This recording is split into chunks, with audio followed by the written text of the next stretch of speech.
facts. Oh, there you go. Recording in progress. Okay, so I've now hit the button. Some of you may get the button that says you're happy that you're on it, because that's what they want now. So please press the button if that's the case. Oh, and I'm just going to let Miguel in at the same time as well. So that's good timing. So do you want to share the screen on this? Yeah. Yes, please. Shall I do that now? Yes, please, if you could. Right. Let's make sure this works. Yeah, you've got it. Well, at least you've kind of got it. Well, yeah, I can't. This isn't what I'd present. This isn't what I'd planned. I got a sec. Here we go. There we go. And I want to do present. Can everybody see that okay? No. Oh.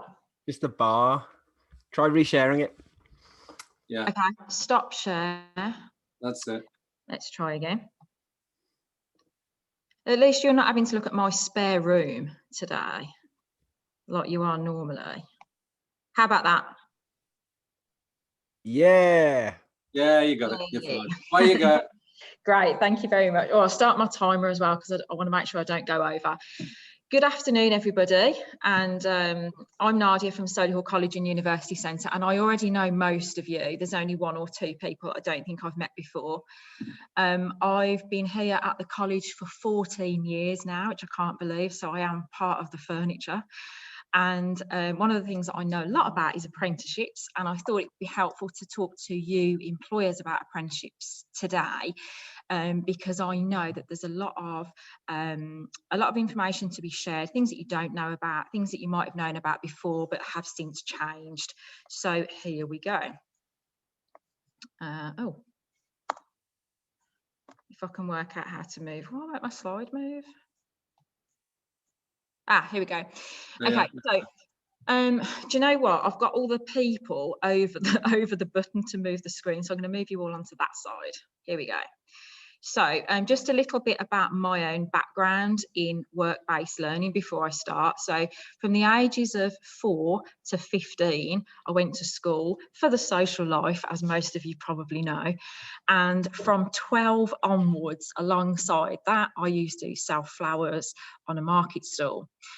Thanks to selling flowers on the market stall, I used to spend the majority of Monday to Friday daydreaming about wanting to run my own business, because I like doing practical stuff and being with people, and I liked business. So sitting in the classroom for me was really, really boring. Consequently, from the age of 16 to 26, I did a lot of what I call learning my own way, which was first of all learning that I should have listened to my mum and perhaps worked a little bit harder at school, because then I wouldn't have had the next 10 years being quite so difficult.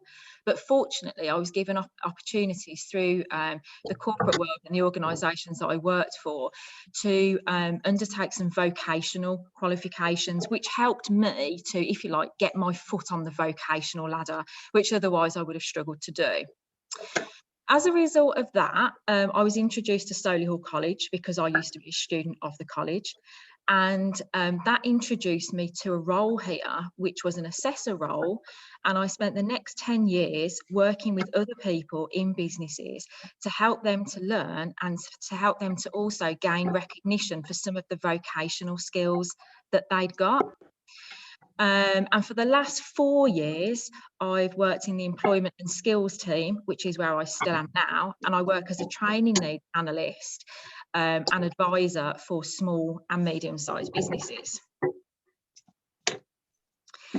Okay, so one of the first things that I wanted to get across today is how apprenticeships are not a plan B. I still hear lots of people say, oh, well, don't worry, if you don't get your qualifications, you can always do an apprenticeship as a backup. And that's not the case. These are not for people who have failed academically. Apprenticeships are for people who want to work and learn at the same time, and for people who don't necessarily need to do A-levels. I've also put a list on here to help you to recognise how the levels of apprenticeships equate to levels that we're all more familiar about. So, for example, level 2 apprenticeships, those are equivalent to GCSE level. Level 3 apprenticeships are equivalent to A-levels. Level 4 is your HNC, Higher National Certificate. Level 5, HND. And level 6 is degree level apprenticeships, and you can even do level 7 and beyond. So please don't think when anybody talks about apprenticeships that these are an easy route. They're not, they're just different. And on the left hand side, I've just done a bit of a screenshot of the vacancy that we've got at the moment for an apprentice, just to help you to sort of get a feel for what an apprenticeship vacancy looks like. Before I go on, could you just check and put your mic on mute if it isn't already? I can hear a noise and I'm not sure if it's coming through my mic or someone else's. Thank you. This is a vacancy that we're advertising for a company called BDR Voice and Data Solutions, and it's for a unified communications technician apprentice. What you might not know is that apprenticeships are vocation specific, so they're tailored to individual job roles. Years ago, they used to be quite broad, so you used to get an IT apprenticeship, but now there's lots of different IT apprenticeships. It depends on what your job role is. So that is a real live apprenticeship vacancy. And so I just wanted to kind of interest you by showing you that they're not dull roles. They are, and that's not even the minimum apprenticeship rate either. That's £250 a week, and they do go higher than that as well. So that's just an example. Moving on, let's move you guys to that side again. Okay, apprenticeships are now known as apprenticeship standards, and in terms of the content, they've been written for employers by employers. And I always like to point this out when I'm doing presentations or talking to businesses, because I wouldn't want you to think that apprenticeships have been written by colleges. These have been written by people in industry, and they've been designed to develop employability and technical competencies. So each apprenticeship standard, so for example, we've just looked at that one which was for a unified communications technician. You've also got accounts assistant, you've got customer service practitioner, business administrator, civil engineering technicians. They're very, very specific, and each one has a set of technical competencies and underpinning knowledge, which is what KSBs stand for. The B stands for behaviours. So not only in an apprenticeship are we looking to develop somebody's knowledge and behaviours, but we're also, knowledge and skills, we're also looking to develop their behaviours, because let's face it, you could be an absolute whiz at accounting, have the skills and the knowledge down to a fine art, but if you're miserable as sin and you can't work in a team, you're really not going to cut it in the workplace. So that's why all three of those things are essential. The apprenticeship standards are robust, they are industry driven, and they include endpoint assessments. Now, I explain apprenticeships as being like learning to drive. So it's a partnership between the college and the employer. We teach, monitor, support and nurture the apprenticeship throughout the duration of their on-programme learning. And at the end of that duration, and the duration varies from one apprenticeship to the next, but there comes a point where we sit down and we talk to the employer about, is this person now competent? Are they demonstrating these skills, knowledge and behaviours regularly and reliably? And if they are, they go forward for what's called the endpoint assessment, which is like doing your driving test. They may, in order to get to this point, have done some qualifications with us along the way, but not in every single case. As I said before, the content of each apprenticeship is what's been dictated by employers, and obviously what employers want in one industry differs from what they want in another industry. So I'll be happy to talk to you about what's available in your particular niche at a later stage. Helping your business. So there's a number of reasons why it's helpful to have apprentices. First of all, they help you to develop the skills that your business needs, and that's with new and existing employees. And a lot of employers don't realise that you can utilise apprenticeship funding to develop your existing staff, not just new starts. It can help to support people with the career progression. One example of that is the Chartered Manager Degree Apprenticeship, which might enable somebody who's worked with you for a while already to develop management skills and actually develop practical skills as well as the knowledge. They enable you to make room for growth in your organisation. A lot of small businesses that I've met get tied up in a lot of the really, really time-consuming, nitty-gritty aspects of business, which prevent them from moving on and working on the business instead of in it. So having an apprentice can help you to delegate some of that work. You know, because these people really are good, and they can actually take on and help your business to grow. It can help you to find and retain talent. So this isn't just about taking somebody on for a year and then that's it, then you have another one. The view of taking apprentices is to, and this is why they're popular, because a lot of employers like to train somebody their way and teach them the ropes so that you can almost mould the apprentice into your way of working. And also to develop an inclusive learning culture. And by that, I mean thinking about the opportunities for your existing staff if you do take on a new apprentice. For example, does that give an existing member of staff an opportunity to be a mentor or to take on some additional responsibility for an apprentice? And that in itself might be quite motivating for somebody. Right, don't just take my word for it. So I do a lot of talking, but what I've asked is for two people who we work with already, one of which you know, to give us a bit of from their point of view, what do they think about apprentices? So the first one is from Paul Barnes, who most of you know. Paul Barnes, who is the Director of Cloud Accounting Support Services. And he said, we found the whole experience and support invaluable in helping us get the best development for Tom. That's their accounting apprentice. It's helped our business grow by providing us with a structured platform for us to offer our services to more clients as Tom's knowledge has developed. We would definitely look to use Nadia and her colleagues in the future for any more apprenticeship-based roles we need.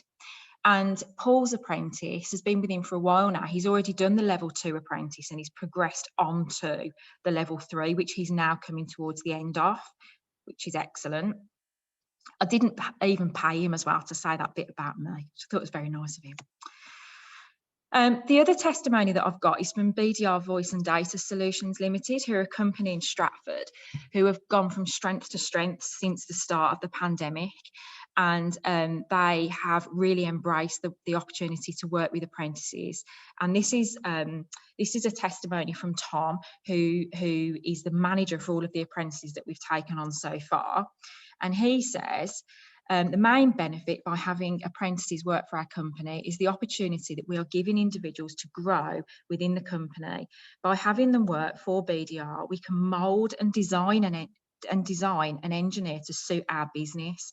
They are quickly progressing within the company, and when we employ new starters, they can see the role in which they aspire to be. So they are growing their business by bringing in new talent, training them. The apprentices are growing with the business, and they're creating role models for their future employees, which is awesome because it means when the apprentice starts, they've got someone who they can aspire to be like, and they realise that they're not just the apprentice, they are an apprentice with the same opportunities to grow into what this person is now. So it's like a real life case history and role model for them, which is absolutely great. And that's exactly how it should be. So this is how it works. If you wanted to explore opportunities for businesses in your organisation, first of all, I'd help you to match your vacancy to the right apprenticeship. Then if you hadn't already found somebody yourself, we provide a free recruitment service. So we'd recruit with you and for you. You'd employ an apprentice for a minimum of 30 hours a week, and they'd spend 20% of the time that you employ them for doing what's called off-the-job learning. That doesn't mean they've got to go off anywhere. Some of our programs do have a day release where they come to college one day a week, but not all of them. It's more about spending the time, having valuable learning time. We provide a support coach and monitor who's an assessor who supports you as the employer and the apprentice. And we do regular 8 weekly reviews where we review targets, we set new targets, we talk about all of the underpinning values concerning the apprenticeship, and we monitor the progress with the learning and any qualifications that they are doing as part of their apprenticeship. Then when we get to the end, they do the driving test, which is that endpoint assessment. And that tests how competent are they to stand on their own 2 feet, apply and draw on all of the relevant skills, knowledge and behaviours that they've learned throughout the way in a proper environment that you'd expect them to perform in as a qualified member of staff. And a few things just to note. So these are, the first one is often a misconception. So you as the employer pay the apprentices' wages. Okay, it's not funded by the government. The minimum hourly rate of pay is £4.30. Don't fall off your chair. You can pay more, and lots of people do, but the minimum is £4.30 an hour for the first year. Then if the apprentice is 19 or over by the time they've been on programme for a year, it then increases to the minimum rate for their age, unless you're already paying that or beyond. You might be asked to pay a contribution towards the cost of the training, either if you've got more than 50 employees or if your apprentice is 19 or over, but the cost varies. It can go from £175 right the way up to £1,000, depends which apprenticeship we're talking about. But in some cases, we can link you up with a local scheme to waiver that cost. There's a £1,000 age incentive payment for apprentices who are 16 to 18 years old. That's money for the business, and that's paid to you in 2 equal instalments if that's how old your apprentice is when they start. And last but not least, if you have been thinking about taking an apprentice on, do it between now and the end of September, because there's a post-COVID job creation incentive payment for any employer taking on a new apprentice. So this can't be an existing employee. This must be a new start. And you get £3,000 per apprentice, plus the age incentive if they fall into that category as well. So I hope that's been useful. My contact details are here. If you'd like to have a chat, please don't think I'm going to force anybody into taking an apprentice. This only works if it's the right thing for your business, and I would always make sure of that. So there's my contact details. Thank you very much for listening, and I'm happy to answer any questions. Nadia, could you just free the screen, please? Oh yeah, sorry. No. Stop share. There we go.